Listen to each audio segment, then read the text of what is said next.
سب سے پہلے تو بھائی علم دین کی طرف آئیں، میں یہ عرض کروں گا، نہ یہ پتہ ہے کہ چغلی ہے، نہ حسد کا پتہ ہے، نہ یہ پتہ ہے کہ یہ جو میرے پاس خبر لے کر آ رہا ہے اس کا کرنا کیا ہے۔ تو علم دین کی طرف آئے بندے کے پاس، جب دین کا علم ہوتا ہے اور پھر ایسی گیدرنگ ہو کہ جو اس کو ان چیزوں کے بارے میں، حل کے بارے میں، حل کی طرف لے کر آئے۔ اب مدنی مذاکرہ اس دور میں یعنی ہر چیز کا حل موجود ہے نا۔ ہم بات کر رہے ہیں کس طرح مینیج کرے، بیوی بچے بھی ہیں، والدین بھی ہیں، بہن بھائی بھی ہیں۔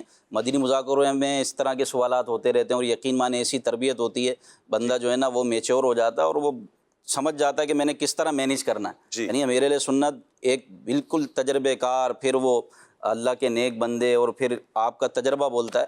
تو مدنی مذاکرہ دیکھیں، علم دین حاصل کریں، اور کسی معاملے میں اگر پھنس جائیں، کڑوی سے کڑوی بات بھی ہو نا، یہ تو اپنا آپ وتیرہ بنا لیں، آپ اس کو دھیمی آواز میں، آہستہ آواز میں، پیار محبت سے کریں گے، کوئی بھی نہیں بگڑے گا۔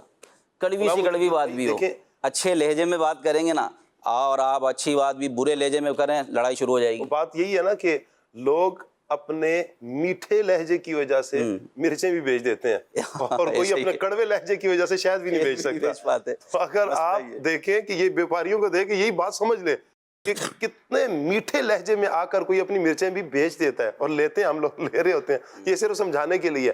تو اگر ہم اپنے اندر یہ نرمی پیدا کر لیں نا، نرمی پیدا کر دیں، آپ یقین کریں آپ سکھی ہو جائیں گے انشاءاللہ لوگوں کے دلوں پہ آپ راج کریں گے۔ آپ نرمی پیدا تو کریں۔ میں نے امیر سنت کو دیکھا، شاہ صاحب معذرت، ایک سوال کیا مدنی مذاکرے میں امیر سنت سے، وہ سوال تھوڑا ایسا تھا، تو امیر سنت جو ہے وہ تھوڑا سا شروع میں جلال میں آ گئے، لیکن پھر اچانک مسکرا دیے۔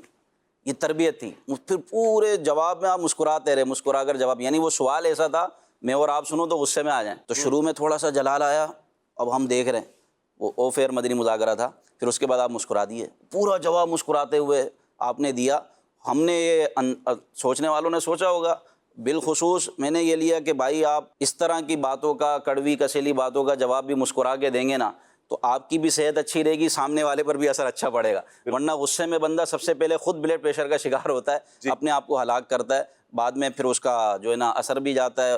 تو خاندانوں میں جو جھگڑے، لڑائی، فساد ہو رہے ہیں نا، بات چھوٹی سی ہوتی ہے، وہ اپنے لہجے سے، اپنے غسیلے پن سے، تیز آواز میں چیخنے چلانے سے بہت بڑی کر دیتے ہیں، پھر جھگڑے شروع ہو جاتے ہیں۔ ایسا ہی ہے۔ تو بیٹھ کر پیار محبت سے، نرمی سے بات کریں، کوئی چیخنے لگے، بھلا بھائی بیٹھیے حضرت، پانی پئیں، آرام سے بات کرو، سکون سے، بالکل ٹھنڈا ہو جائے گا وہ، اور پھر ٹھنڈی ٹھنڈی باتیں ہوتی رہیں گی۔ کیا بات! مانے یہ ایسی مثال ہوئی تھی، ایک نمازی مثالیں دیں گے ساتھ بھائی ماشاءاللہ۔ مسئلہ پوچھنے کے لیے آئے، تو تھوڑی بلند آواز سے نا، میں نے بولا 1 منٹ مصافحہ کر لوں، پھر وہ بس میرا اتنا پیار سے کہنا تھا، وہ بندہ بالکل ٹھنڈا ہو گیا، وہ پھر مسئلہ پوچھ رہا ہے بہت ہلکی آواز کے اندر۔ کیا بات ہے! جب اعتماد نہیں ہوگا کسی کے ساتھ، اور آپ کا ریلیشن ہے، ایک تعلق ہے، تو لا محالہ کہیں نہ کہیں آپ آئیں گے ایسی جگہ پر کہ شیطان آپ کے دلوں کے ساتھ پھر کھیلے گا۔ اور دوسری بات ہے کہ حسد پیدا ہو جانا، یہ بھی باطنی بیماری ہے، دل کا ایک مرض ہے۔ اس کے لیے بڑی پیاری کتاب باطنی بیماریوں کی معلومات، آپ اس کتاب کو لیں، ایک مرتبہ اس کا مطالعہ کریں۔ اچھا، اس میں کیا ہے؟ باطنی بیماریاں بہت ساری بیان کی گئی ہیں، جو غیبت ہے، حسد ہے، کینہ ہے، حب جاہ ہے، طلب شہرت، بہت سی بیماریاں۔ ایک تو صرف یہ ہے نا کہ بیماری بیان کر دی، صرف بیماری کا ہی نہیں بیان کیا، قرآن اور حدیث میں جو ان کی مذمت کو بیان کیا گیا، یہ ساتھ علاج بیان کیا گیا۔ اگر آپ بچنا چاہتے ہیں، کیسے بچیں گے؟ حسد اگر کہیں اللہ نہ کرے دل حسد میں پڑ گیا ہے، اب کیا کریں؟ حسد سے بچنا ہے، کیسے بچیں گے؟ وہ اس میں بیان کیا گیا۔ آپ کے دل میں اللہ نہ کرے کینہ آ چکا ہے، بغض آ چکا ہے، عداوتیں بھر چکی ہیں، اچھا، قرآن پاک کی آیتیں پڑھیں، یہ مذمت، حدیث پڑھیں، یہ مذمت، پلس آپ اگر بچنا چاہتے ہیں تو اس کا علاج بھی یہی ہے۔